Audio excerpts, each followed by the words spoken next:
आई, ही रोज रोजची ना कटकट ना तू आता बंद कर. या रोजच्या भांडण्याचा कंटाळा आलाय आम्हाला दोघांना पण. असं कर, मी तुझ्याशी बोलत नाही, तू आमच्याशी बोलू नको, म्हणजे विषय संपला. तुम्हाला अक्कल आहे का? असं बोलतात का आईशी? ही काय पद्धत झाली का बोलायची? आत्ताच्या आत्ता उठा आणि माफी मागा त्यांची, नाहीतर जेवण बनवणार पण नाही आणि जेवण देणार पण नाही. हा जा, जेवायला नको देऊ, मी नाही सॉरी बोलणार. या भावानी माझ्या मुलाला लगीन झाल्यापासून बैल केलाय, बैल तिचा शेपूट धरून राहिलाय. अशा मुलाला का चाटत आहे का?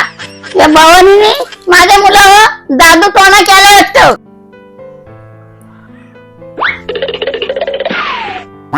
पाहिलं पाहिलं, तर मला बोलते सॉरी बोल. बघितलं ना? म्हणून माझा मुलगा माझा ऐकलाय.